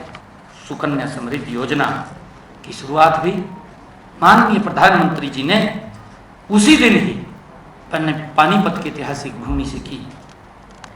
इस स्कीम के तहत 4 करोड़ 20 लाख सुकन्या समृद्धि खाते खोले गए और 18 वर्ष के बाद जब उस खाते से पैसा निकलेगा तो माँ बाप को उसकी शादी की चिंता नहीं है, तो वो उसके माध्यम से उसको लाभ मिलेगा और माँ बाप के ऊपर वजन नहीं होगा। ये योजना कन्या जो समृद्धि योजना, सुकन्या समृद्धि योजना, इसके तहत आदरणीय प्रधानमंत्री जी ने बेटियों को सशक्त करने का काम किया है। हम देखते हैं कि इन 11 वर्षों के अंदर अगर हम 2023 की बात करें, 2023 में मातृ मृत्यु दर 80% वो कम हुई है, 80% कम हुई है, जो कि 2011-13 में मातृत्व मृत्यु दर 167 थी, जो 2023 के अंदर ये घट करके मात्र 80 रह गई है। कितना बड़ा बदलाव आया है, धीरे धीरे करके उसके अंदर बदलाव लाने का काम ये आदरणीय नरेंद्र मोदी जी ने इन 11 वर्षों के अंदर किया है। आदरणीय प्रधानमंत्री जी ने महिलाओं को उद्यमिता के नए अवसर सृजित किए हैं, महिलाओं के लिए नए उद्यमिता के अवसर सृजित किए हैं, चाहे मुद्रा योजना के साथ जोड़ करके। लाभार्थी हमारी बड़ी संख्या में महिलाओं की है, महिलाओं को ज्यादा इस मुद्रा योजना के साथ जोड़ करके उनको आत्मनिर्भर किया गया है। और मुझे खुशी है कि बताते हैं कि मुद्रा योजना के तहत 35 करोड़ 38 लाख महिलाओं को 14,72 करोड़ रुपया इस मुद्रा ऋण के तहत दे करके उनको सशक्त और मजबूत किया गया है। और मुझे यह भी खुशी है कि इन 11 वर्षों में आदरणीय मोदी जी ने संसद और विधानसभा में महिलाओं की 33% की भागीदारी सुनिश्चित हो, जिसका लगातार विपक्ष विरोध करता रहा है। विपक्ष लगातार विरोध करता रहा है कि महिलाओं को वोट तो ले लेते थे, उनको अधिकार ना मिले, परंतु यह अधिकार भी देने का काम लोकसभा के अंदर नारी शक्ति वंदन बिल पारित करके आदरणीय मोदी जी ने महिलाओं को लोकसभा विधानसभा में 33% का आरक्षण सुनिश्चित किया है। इससे हमारी महिलाओं को राजनीति में भागीदारी को अभूतपूर्व इसको बढ़ाया गया है। मैं बताना चाहूंगा 2014 से पहले लोकसभा और विधानसभाओं में महिलाओं का प्रतिनिधित्व मात्र 10% होता था, 10% होता था, करके उनको अधिकार नहीं देते थे। इनकी जो सोच थी वो संकुचित सोच थी। आदरणीय मोदी जी ने महिलाओं को हर क्षेत्र के अंदर सशक्त और तभी तो ये 11 वर्षों का उत्सव मना रहे हैं। रक्षा के क्षेत्र हम देखते हैं कि आदरणीय नरेंद्र मोदी जी ने रक्षा सेवाओं में हमारी महिला अधिकारियों को स्थायी कमीशन प्रदान किया है। स्थायी कमीशन सैनिक स्कूलों में बेटियों को प्रवेश के लिए मंजूरी दी है। यह आदरणीय नरेंद्र मोदी जी ने किया है कि बेटियों को अलग से सैनिक स्कूलों में उनको एडमिशन मिले, उसकी मंजूरी दी है। और सशस्त्र बलों में भी, एनडीए में भी महिला उम्मीदवारों के लिए प्रवेश खोले, उनका रजिस्ट्रेशन हो रहा है ताकि वो उसके अंदर आगे बढ़ सकें। हम देखते हैं जम्मू कश्मीर की अगर एलओसी के ऊपर हम देखते हैं, पहली बार हमारी महिला बहनें राइफल, सशस्त्र बल राइफल लेकर के हमारी रक्षा सुरक्षा के लिए वहां बॉर्डर के ऊपर खड़ी हैं। ये अगर संभव हुआ है इन 11 वर्षों के अंदर, नरेंद्र मोदी जी के नेतृत्व के अंदर हुआ है। हम ये भी देखते हैं इन 11 वर्षों में आदरणीय मोदी जी के नेतृत्व में दुनिया भर में सबसे ज्यादा अगर पायलट बनी है तो हमारी देश की बेटियां बनी हैं। ये भी हमारे लिए गर्व की बात है। हम ये भी जानते हैं चंद्रयान 3 हो, यह आदरणीय नरेंद्र मोदी जी के नेतृत्व में हुआ है। चंद्रयान 3 मिशन को अंजाम देने में हमारी 100 से अधिक महिलाओं ने इसमें जो उत्तरी ध्रुव के ऊपर उतरा है, जो पहला विश्व का देश बना है, उसमें हमारी 100 से अधिक महिलाओं की महत्वपूर्ण भूमिका इस चंद्रयान 3 मिशन के अंदर उसको अंजाम देने में थी। ये हमारे लिए बड़ी खुशी की बात है। चाहे IIT में महिलाओं के नामांकन में 2 गुना से भी अधिक बढ़ोतरी हुई हो, और वर्ष 2016 से पहले महिलाओं के नामांकन में जो प्रतिशत थी, जो प्रवेश लेने की दर थी, वो मात्र 8% थी, जो वर्ष 2024 में बढ़कर के 20% हो गई है। ये मोदी जी का सशक्त भारत है, महिलाओं को सशक्त करने की नीति और महिलाओं को आगे बढ़ाने की योजना, ये आदरणीय नरेंद्र मोदी जी के इन्हीं 11 वर्षों के अंदर हुआ है। मुझे ये भी खुशी है बताते हुए कि आदरणीय प्रधानमंत्री नरेंद्र मोदी जी ने प्रधानमंत्री मातृत्व वंदन योजना के तहत 3 करोड़ 98 लाख से अधिक गर्भवती महिलाओं और स्तनपान कराने वाली माताओं को 18,593 करोड़ रुपए की राशि उन तक पहुंचाने का काम इन्हीं 11 वर्षों के अंदर किया है।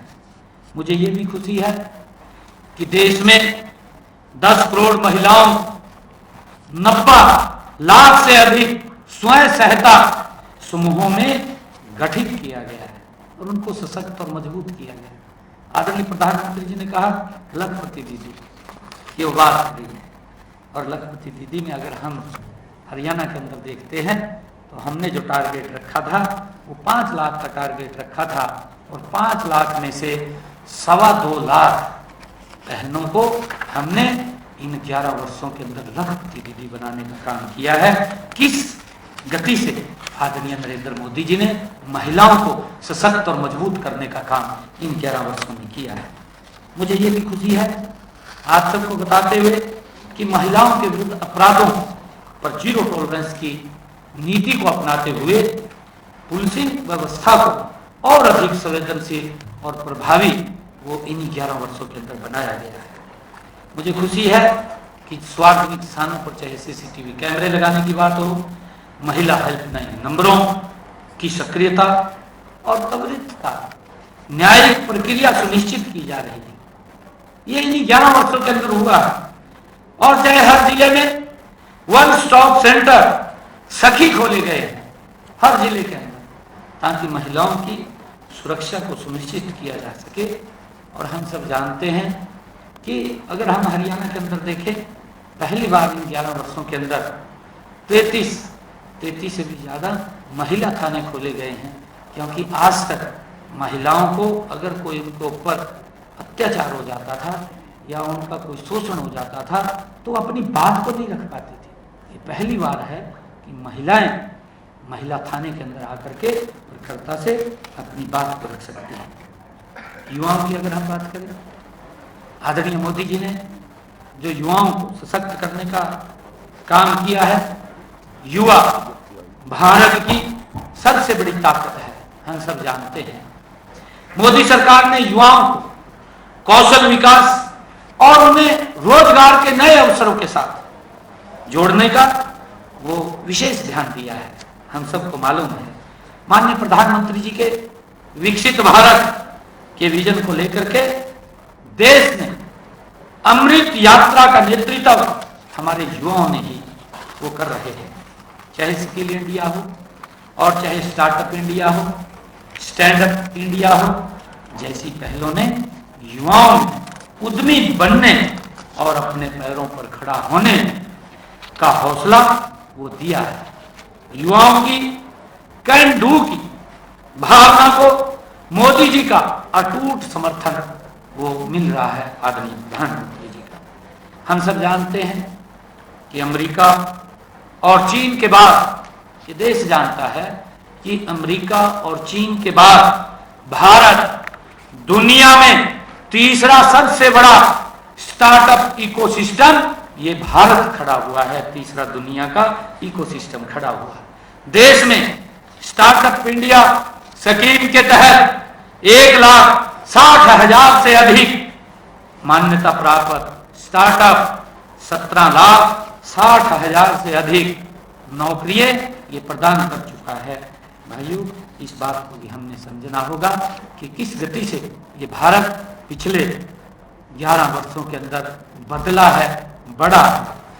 हमारी राष्ट्रीय शिक्षा नीति की बात हो, 2020-21वीं सदी की आवश्यकताओं के अनुरूप युवाओं को ये तैयार कर रही है। 3 दशक से अधिक समय के बाद राष्ट्रीय शिक्षा नीति ये बनाई गई है ताकि हमारे युवाओं को इसका ज़्यादा से ज़्यादा लाभ मिले। चाहे प्रधानमंत्री कौशल मिशन, कौशल विकास योजना के तहत 1,60,00,000 युवाओं को प्रशिक्षित किया गया है।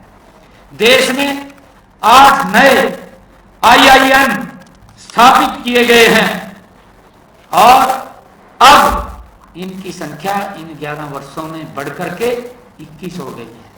हम सबको मालूम है देश में 7 नए IIT ये खोले गए हैं और अब इनकी संख्या बढ़कर के 23 हो गई है। हम सब जानते हैं कि किस गति से ये भारत बढ़ा है। देश में 15 नए एम्स खोले गए हैं और अब इनकी संख्या बढ़कर के 23 हो गई है। अगर हम 2013-14 की बात करें तो मात्र देश के अंदर 4-5 एम्स थे। अटल जी के समय के अंदर उनकी संख्या बढ़ी थी, परंतु उसके बाद नरेंद्र मोदी जी के नेतृत्व में ये गति से बढ़ी है। देश में 490 नए विश्वविद्यालय थे, अब इनकी संख्या बढ़कर के 1,213 ये हो गई है। इन 11 वर्षों के अंदर है। हम सब जानते हैं कि जो मध्यम वर्ग, जो गरीब की बात आदरणीय प्रधानमंत्री जी ने की है, माननीय प्रधानमंत्री जी का जो लक्ष्य है, उनकी जो सोच है कि सभी का कल्याण हो, आदरणीय प्रधानमंत्री जी की सोच है सभी का कल्याण हो और सभी की भलाई हो। मोदी जी की सरकार ने प्रत्येक भारतीय के जीवन में गुणवत्ता में अथक प्रयास किया है, ये हर व्यक्ति को मालूम है। हम ये भी देखते हैं कि आदरणीय प्रधानमंत्री जी के नेतृत्व में करदाताओं को अब 12,75,000 रुपए तक की आय में पूरी रिटर्न टैक्स की, पूरी टैक्स की रिबेट दी गई है। इसको भी हम सब जानते हैं। हम ये भी देखते हैं कि इन 11 वर्षों के अंदर देश में मेट्रो रेल सेवा 23 शहरों में शुरू की जा चुकी है, जबकि अगर हम 2014 के अंदर बात करें, 2014 के अंदर ये मात्र 5 शहरों में थी, जो अब देश के अंदर 23 शहरों को मेट्रो के साथ जोड़ने का काम, लोगों के जीवन को सरल सुगम करने का काम ये इन 11 वर्षों में नरेंद्र मोदी की सरकार ने किया है। मुझे ये भी खुशी है बताते हुए कि भारत नेट योजना के तहत ऑप्टिकल फाइबर 2,14,000 ग्राम पंचायतों को इन 11 वर्षों के अंदर जोड़ा गया है। इंटरनेट डाटा की कीमतें भी, पहले तो आप 2014 से पहले देखते थे इंटरनेट की कीमत कितनी थी, वो भी हम वहन नहीं कर पाते थे। इतना उसका हमारे ऊपर भार था, इतना महंगा था। ये 2014 से पहले की बात कर रहा हूं। अगर आज हम 2025 में बात करें, इंटरनेट की कीमतों में 97% की कमी आई है, 97% की। आप ये देख लो कि 100% जहां रेट लेते थे, आज मात्र 3% ही देना पड़ता है। कितनी बड़ी कमी उसके अंदर आई है, इसका लाभ भी देश के लोग उठा रहे हैं। मुझे ये भी खुशी है कि ऑपरेशन एयरपोर्ट की जो संख्या है वो भी बढ़कर के देश के अंदर दोगुनी हुई है, और इसका परिणाम है कि आदरणीय प्रधानमंत्री जी ने जो कहा था वो खाली शब्द नहीं है। मैंने कहा है कि ये मैं कहानी बता रहा हूँ, वो शब्द नहीं है। प्रधानमंत्री जी ने कहा था कि हवाई चप्पल पहनने वाला हवाई जहाज की यात्रा कर सकता है, उसको सिद्ध किया है। आज आम व्यक्ति भी हवाई जहाज की यात्रा कर रहा है। आज देश में 160 एयरपोर्ट 11 वर्षों के अंदर बने हैं, जबकि ये 2014 में अगर हम बात करें इनकी संख्या 74 थी, आज 160 है। किस गति से भारत बदला है, किस गति से मजबूत सशक्त हुआ है। उड़ान योजना के तहत आदरणीय प्रधानमंत्री जी ने उड़ान योजना चलाई, उसके तहत 1,50,00,000 से अधिक लोगों ने सस्ती हवाई सेवाओं का लाभ लिया है कि आम व्यक्ति, गरीब व्यक्ति भी जहाज से अपनी यात्रा कर सके। ये अगर अवसर किसी ने प्रदान किया है तो ये नरेंद्र मोदी जी के नेतृत्व में। मैं कल बात कर रहा था, कल हमने हिसार से चंडीगढ़ को जोड़ने की यात्रा शुरू की है। पत्रकार पूछ रहे थे मुझे कल, तो मैंने कहा था कि 2014 से पहले तो ऐसी स्थिति थी कि गरीब व्यक्ति या तो ऊपर उड़ते हुए को देख लेता था भी जहाज जा रहा है, या फिर अगर कहीं उसको मौका मिलता था एयरपोर्ट के नजदीक जाने का तो दीवार को ऊपर से देखता था, अंदर नहीं जा सकता था गरीब व्यक्ति। ये पहली बार हुआ है कि आम व्यक्ति भी जहाज के उड़ान कर सकता है। ये नरेंद्र मोदी जी के नेतृत्व में इन पिछले 11 वर्षों के अंदर हुआ है। मुझे ये भी खुशी है कि सौभाग्य योजना के तहत आदरणीय प्रधानमंत्री नरेंद्र मोदी जी ने 100% इच्छुक लाभार्थियों को घरों तक बिजली पहुंचाने का काम किया है। आज हम देखते हैं, जब हम हरियाणा के अंदर 24 घंटे बिजली देने की बात करते हैं, 2014 से पहले क्या स्थिति थी?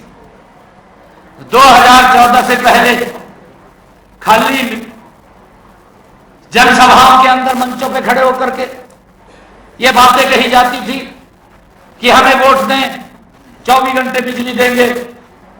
वोट लेकर के ध्यान नहीं रखता था, भूल जाते थे लोग। मंचा खाकर घूमते रहते थे, इस पेड़ के नीचे जाए, उस पेड़ के नीचे जाए, सारी रात अंदर गर्म नहीं पड़ सका थे, मच्छर खेले थे, बाहर पड़े रहा थे गलियों में, छत के ऊपर पड़े रहा, बरसात आ जाती बुरा हो जाता, मंजा खाकर अंदर गर्मा चले जाते। ये हालात थे, ये कांग्रेस के समय की हालात है। तो अगर आप देखेंगे हरियाणा के अंदर 11 वर्षों के अंदर, मैं उदाहरण दे रहा हूँ हरियाणा का, सौभाग्य योजना के तहत पूरे देश के अंदर बिजली के सुदृढ़ीकरण का काम आदरणीय नरेंद्र मोदी जी के नेतृत्व के अंदर मजबूत हुआ है। आज हरियाणा को 24 घंटे बिजली देने का काम ये हमारी सरकार कर रही है। मुझे ये भी खुशी है कि आदरणीय प्रधानमंत्री जी ने अभी कहा था आयुष्मान वय वंदन योजना, आयुष्मान वय वंदन योजना, कि जो हमारे 70 साल के ऊपर के बुजुर्ग हैं, अगर उनको कोई बीमारी, कोई दिक्कत, कोई कष्ट आ जाता है, उनको बड़ी कठिनाइयों का सामना करना पड़ता था। कई परिवार के बच्चे बाहर होते थे या इलाज नहीं करा पाते थे, उनकी चिंता नहीं कोई कर पाता था। परंतु 70 साल से ऊपर के बुजुर्गों की चिंता इन 11 वर्षों में अगर किसी ने की है, दिल्ली में बैठ करके नरेंद्र मोदी जी ने की है।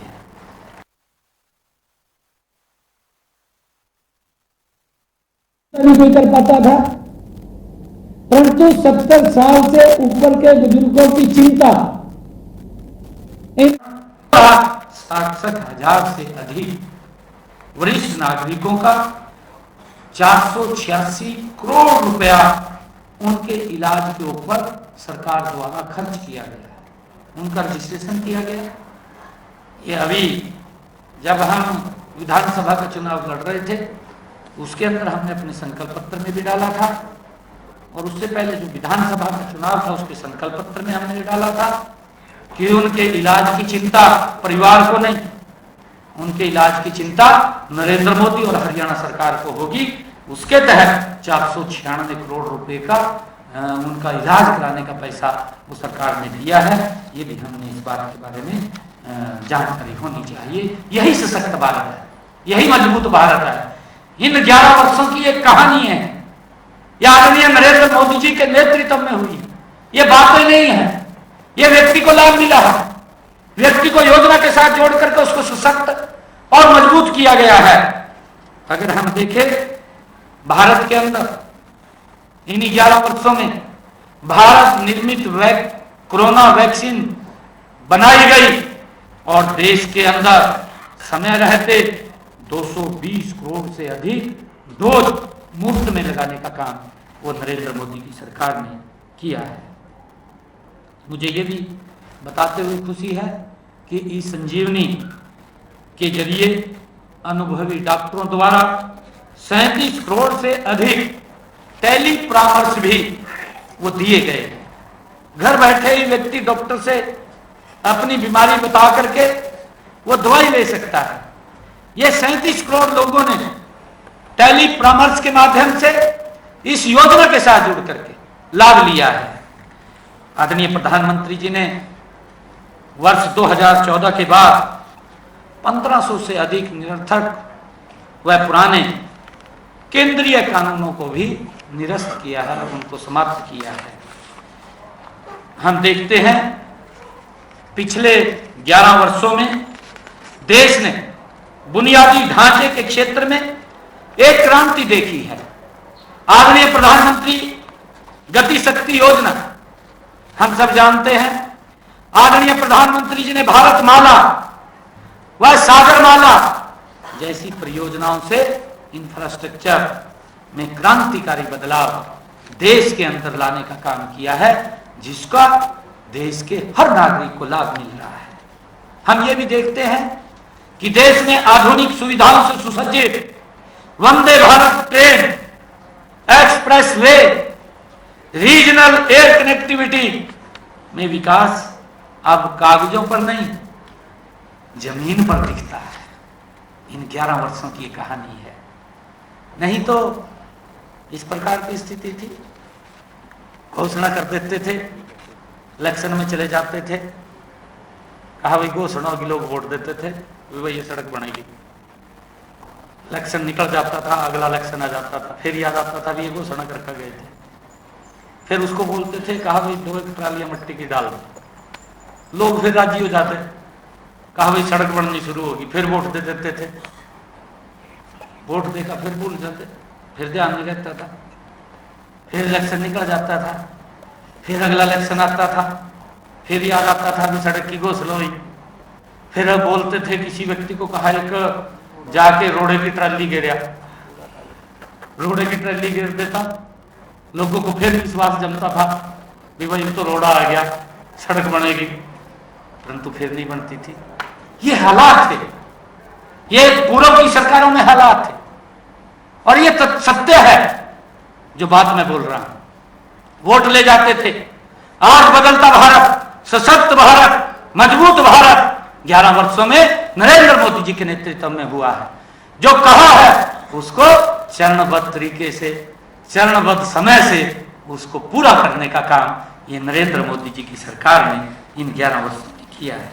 मुझे खुशी है कि जिसकी मैंने चर्चा की है कि देश में 136 जो विश्व स्तरीय वंदे भारत ट्रेन वो शुरू की जा चुकी हैं। पिछले 5 वर्षों में 3600 किलोमीटर हाई स्पीड कॉरिडोर भी बनाए गए। 3600 किलोमीटर हाई स्पीड कॉरिडोर, जिसके ऊपर गति से ट्रेन वो चल सकेगी, समय गति से उसको तय कर पाएगी। हम देखते हैं चाहे ग्रीन एनर्जी की बात हो, इस तरफ भी देश के यशस्वी प्रधानमंत्री नरेंद्र मोदी जी ने कड़े कदम उठाए हैं, ठोस कदम उठाए हैं। हम अगर बात करें 2018 में गोवर्धन योजना, आदरणीय प्रधानमंत्री जी ने इसकी शुरुआत की है, और इस योजना से किसानों को गोबर कूड़े के निपटारे और उससे आय के अवसर भी खड़े होंगे। गोबर, खेती के अवशेषों व दूसरे जैविक कचरे से बायोगैस बनाई जा रही है, ये नरेंद्र मोदी जी के नेतृत्व में है। और मुझे खुशी है कि इस बजट में देश भर में 500 गोवर्धन प्लांट बनाने का प्रावधान आदरणीय नरेंद्र मोदी जी ने किया है। इन 11 वर्षों के अंदर देश गति से आगे बढ़ा है। मुझे खुशी है कि आदरणीय प्रधानमंत्री नरेंद्र मोदी जी के नेतृत्व में 14 अप्रैल को अभी यमुनानगर के अंदर प्रधानमंत्री जी आए थे। कंप्रेस्ड बायोगैस प्लांट की जो 90 करोड़ रुपए उसके ऊपर खर्चा आएगा, उसकी आधारशिला आदरणीय प्रधानमंत्री जी ने अभी हरियाणा के अंदर यमुनानगर में रखी है। ये हमारे लिए बड़े खुशी की और गर्व की बात है। मैं ये बताना चाहूँगा कि उत्तर प्रदेश में सरयू नहर राष्ट्रीय परियोजना, बिहार में कोसी रेल महासेतु, केरल में कोलम बाईपास परियोजना, ब्रह्मपुत्र नदी पर बोगीबील रेल, सह सड़क पुल, अटल सुरंग, दिल्ली के आसपास ईस्टर्न व वेस्टर्न पेरिफेरल एक्सप्रेसवे जैसी परियोजनाएं पूर्व की सरकारों में 2 दशकों से लेकर के 5 दशकों तक ये अटकी पड़ी थी, खाली घोषणाएं हुई थी, काम नहीं हुए थे, उनके ऊपर कोई कार्य भी नहीं हुआ था। इन सभी परियोजनाओं को देश के यशस्वी प्रधानमंत्री जी ने आकर के इन्हीं 11 वर्षों के अंदर उनको पूरा किया है। आज देश को उसका लाभ मिल रहा है। मुझे खुशी है कि आदरणीय मोदी जी के नेतृत्व में आत्मनिर्भर भारत का आह्वान किया गया है, जो आज एक जन आंदोलन बन चुका है। मेक इन इंडिया पहल के तहत हमारा देश रक्षा, इलेक्ट्रॉनिक्स और कई अन्य क्षेत्रों में आत्मनिर्भर बना है। ये हम सब देख रहे हैं कि हमारा देश आत्मनिर्भर गति से बन रहा है। मुझे खुशी है कि देश के यशस्वी प्रधानमंत्री आदरणीय नरेंद्र मोदी जी के मार्गदर्शन में हरियाणा भी विकास के पथ पर तेजी से अग्रसर हो रहा है। हमारी डबल इंजन की सरकार ने हरियाणा को नई ऊंचाइयों पर पहुंचाया है। किसान का कल्याण हो, औद्योगिक विकास हो, खिलाड़ियों का सम्मान हो, युवाओं के लिए रोजगार के अवसर हो, हरियाणा का हर क्षेत्र में अग्रणी भूमिका निभा रहा है। ये हम सब देख रहे हैं। हम केंद्र सरकार की सभी योजनाओं को प्रभावी ढंग से लागू कर रहे हैं और राज्य को अपनी विशेष आवश्यकताओं के अनुरूप नई पहलें भी हम कर रहे हैं। माननीय प्रधानमंत्री जी का हरियाणा से विशेष लगाव भी है। हम सब जानते हैं, हरियाणा का जन जन जानता है कि आदरणीय नरेंद्र मोदी जी हरियाणा से विशेष प्यार करते हैं, उनका विशेष लगाव है। और मुझे खुशी है कि पिछले 11 वर्षों में हरियाणा में आदरणीय प्रधानमंत्री जी 14 बार हरियाणा की इस पवित्र भूमि पर वो पधारे हैं। 14 बार आए हैं 11 वर्षों के अंदर। हर बार उन्होंने बड़ी बड़ी परियोजनाओं की सौगात वो इस पवित्र भूमि से दी है। हमारे तीसरे कार्यकाल में वे 3 बार हरियाणा में आ चुके हैं। तीसरे कार्यकाल में 3 बार आ चुके हैं। हम सबको मालूम है, सरकार बनते ही आदरणीय प्रधानमंत्री जी वो जो बीमा सखी योजना पानीपत में उन्होंने लॉन्च किया था, 3 बार वो यहाँ आ चुके हैं। मुझे ये भी खुशी है आप सबसे बात शेयर करते हुए कि इन दौरों में आदरणीय प्रधानमंत्री जी ने पूरे देश के लिए जो बीमा सखी की मैंने अभी चर्चा की है उसका शुभारंभ किया। यमुनानगर में thermal power plant 800 megawatt ultra super critical unit और कंप्रेस्ड बायोगैस प्लांट, उसकी आधारशिला आदरणीय प्रधानमंत्री जी ने रखी है। और इसी दिन हम सब ये भी जानते हैं कि हिसार के अंदर हरियाणा के पहले एयरपोर्ट महाराजा अग्रसेन एयरपोर्ट का भवन का टर्मिनल भवन का भी शिलान्यास आदरणीय प्रधानमंत्री जी ने रखा है। और उस दिन उन्होंने हिसार से अयोध्या को जोड़ने वाली फ्लाइट का भी हरी झंडी दिखा करके उसका शुभारंभ किया। और प्रधानमंत्री जी ने अपने वक्तव्य में कहा था, प्रधानमंत्री जी ने कहा था, हमें गर्व है कि भगवान श्री कृष्ण की भूमि से आज भगवान श्री राम की भूमि जुड़ रही है। ये हरियाणा के लिए बड़े गर्व और गौरव की बात है। इससे पहले western dedicated front corridor, rail coach repair factory Haryana के अंदर, कुंडली मानेसर पलवल एक्सप्रेसवे, कुंडली Ghaziabad Palwal expressway, Ballabhgarh Mujesar Mundka Bahadurgarh, Gurugram Sikandarpur, Faridabad Ballabhgarh, metro link, Rohtak में देश का पहला एलिवेटेड ट्रैक और रोहतक महम रेलवे लाइन, झज्जर में स्थित एम्स के परिसर में राष्ट्रीय कैंसर संस्थान जैसी परियोजनाएं भी हमें आदरणीय नरेंद्र मोदी जी ने इन 11 वर्षों में दी है।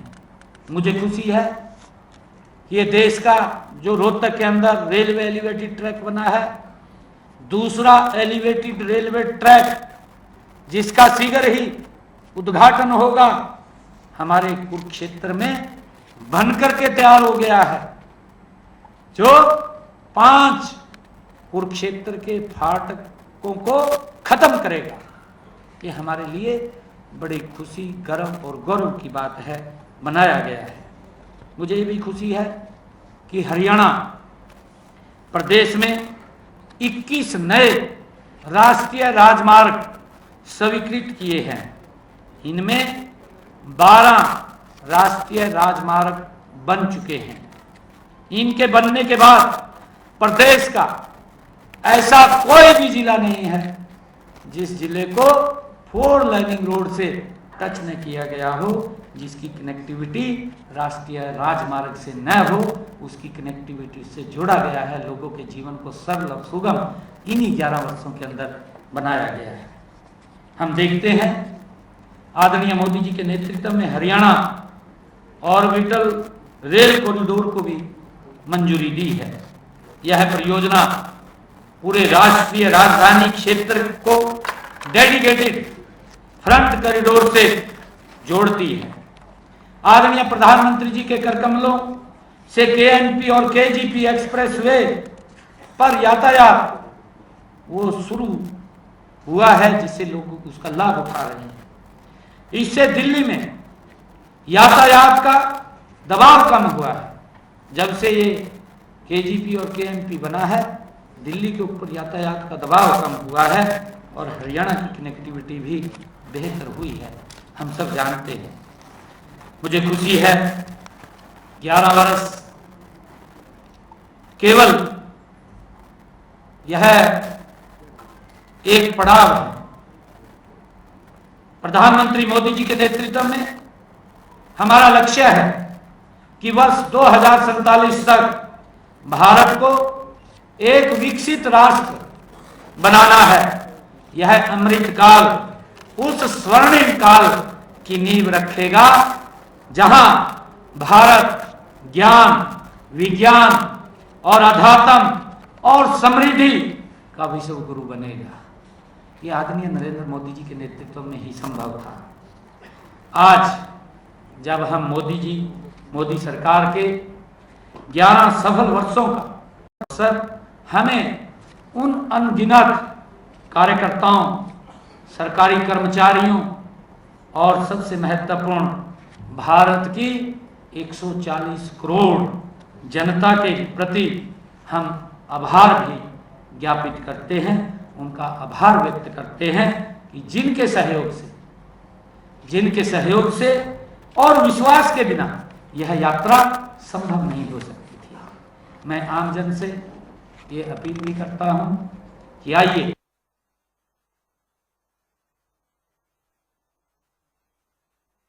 हैं कि जिनके सहयोग से और विश्वास के बिना यह यात्रा संभव नहीं हो सकती थी। मैं आमजन से ये अपील भी करता हूं कि आइए हम सब मिलकर के प्रधानमंत्री के 11 वर्ष पूरे होने पर खुशी मना रहे हैं, तो यह सिर्फ एक सरकार की सफलता का उत्सव नहीं है, यह भारत की सामूहिक इच्छा शक्ति और आकांक्षाओं का ये एक विजन है, जिन्होंने मेहनत करके इसको आगे बढ़ाया है। मुझे पूर्ण विश्वास है कि आने वाले समय में भारत और भी तेज गति से प्रगति करेगा और भी तेज गति से आगे बढ़ेगा, विश्व पटल पर अपनी अमिट छाप भारत छोड़ेगा, हमें ये पूरा विश्वास है। मैं इन शब्दों के साथ एक बार फिर सभी को इस ऐतिहासिक अवसर पर बहुत बहुत बधाई देता हूं और माननीय प्रधानमंत्री नरेंद्र मोदी जी के स्वस्थ एवं दीर्घायु जीवन दीर्घायु जीवन की मैं उनकी कामना करता हूँ। वो इसी प्रकार से भारत को विकास की गति पर आगे बढ़ाते रहें। देश के 140 करोड़ लोगों का आशीर्वाद, सहयोग निरंतर नरेंद्र मोदी जी के साथ बना हुआ है और उनके नेतृत्व में ये भारत, ये विकसित राष्ट्र गति से बनेगा।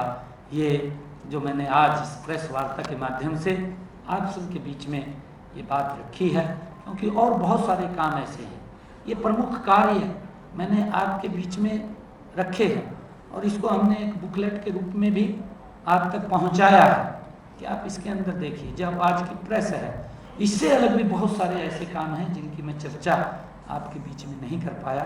अगर इनकी मैं चर्चा करूं, जितने काम ये 11 वर्षों के अंदर आदरणीय प्रधानमंत्री जी ने किए हैं, बड़ा लंबा समय लग जाएगा। और